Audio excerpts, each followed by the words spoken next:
Hi, this is Gary with MACMOST.com. Let's take a look at using tabs, tab groups, and other new features of Safari 15 in iOS 15 on the iPhone.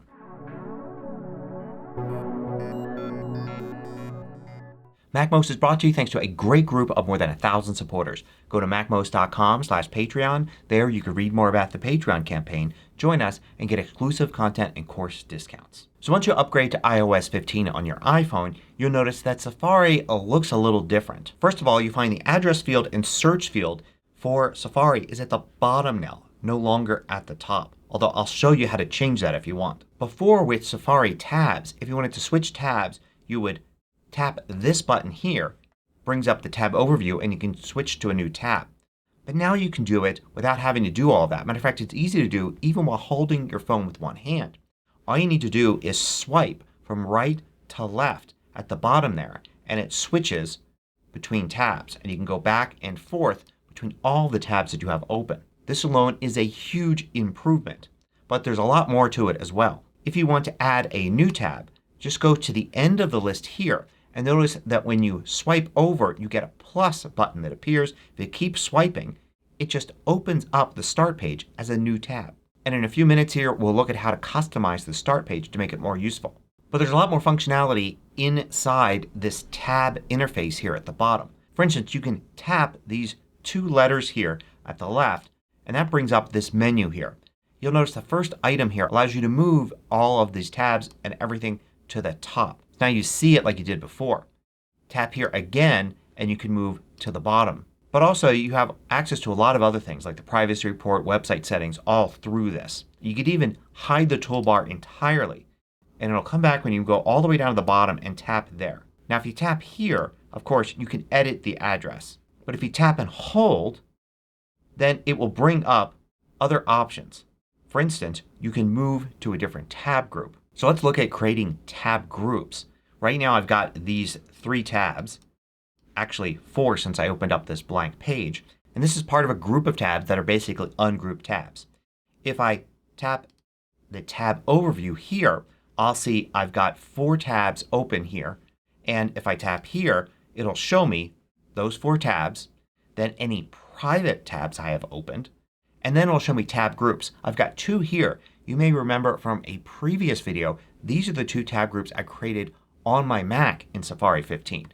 So iCloud is syncing those across. I can create a new empty tab group here or take these 4 tabs I've opened that are ungrouped and create a new tab group right here. I can also tap and hold any group and it'll bring up options like rename and delete. But I can also get to those by going to edit and then I can tap on the 3 dots button to the right side of either one of these. I could also rearrange the order that they're in. You could also tap and hold one of these. You notice the different tabs will show up here and you can jump right to any one of those. And if you're in edit mode you could tap here and there's the ability to copy links to all of those tabs as well. Tab overview is also someplace you can create a new tab for that particular group. So now you'll notice there are 5 tabs there including this new blank page. So when you are at a blank page it's actually your start page. So your start page is going to include things like your favorites and maybe tabs you have open on other devices. If you go to edit you can customize the start page. This has been around for a year on the Mac but now it comes to the iPhone as well. So you can set it here for what you want to include, favorites, frequently visited, and you can have other things as well. You can even customize it with a background image if you like. You can also change the order in which things appear. So if you want very specific sites to appear there you can actually just select favorites and just the things in your favorites bookmarks will show there including folders of bookmarks.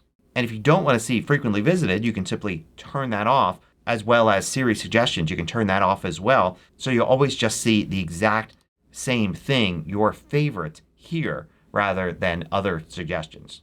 In addition to swiping back and forth to go to different tabs inside a group, another way to get to the tab overview is to tap and swipe up. And then it will take you into tab overview and allow you to easily switch which tab group you're using. So Apple's really going all in here in allowing you to navigate around in tabs, tab groups, your start page, go to new pages, all with holding your phone with one hand and using your thumb to do everything. If you want to refresh the page all you need to do now is swipe down and you can see how it does a refresh. The same way you may refresh the status or the list of content in another app. You can even do a lot of things within a single tab. For instance, if I'm looking at this page here, I can tap down and hold. Then I could go up to move to tab group, wait, the tab groups appear, and I could pick a new tab group and it will move that tab into that group. Or I can tap and hold the tab overview button and I can jump to another tab group. I can close all of the tabs in this group, just this tab, or I can even start a new tab here. If I'm all the way over to the left of a bunch of tabs, I don't need to go to the end to create a new one. Now when in landscape mode things look a lot different. You don't have the tab bar at the bottom. Matter of fact, it looks a lot more like using Safari on the Mac. You see the different tabs here at the top. It's more like the desktop experience, but you can still go to tab overview and do things like create tab groups and organize them.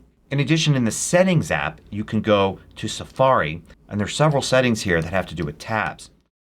One is to go back to the old view. Then you can also turn off the tabs for landscape view. And then notice the one that's allow website tinting.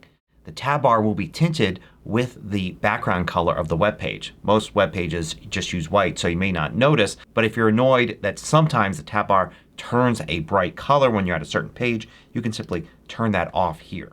And if you find you're accumulating a lot of tabs, you always forget to close them, you could always go to Close Tabs and set tabs to close automatically after a day, week, or month. So while there is a lot of new functionality in Safari 15 in iOS 15, actually you can access almost all of that by just tapping and holding on the various things in the tab bar at the bottom of Safari. Hope you found this useful. Thanks for watching. If you liked this video, click the thumbs up button below to let me know. I publish new tutorials each weekday. Hit the subscribe button so you don't miss out.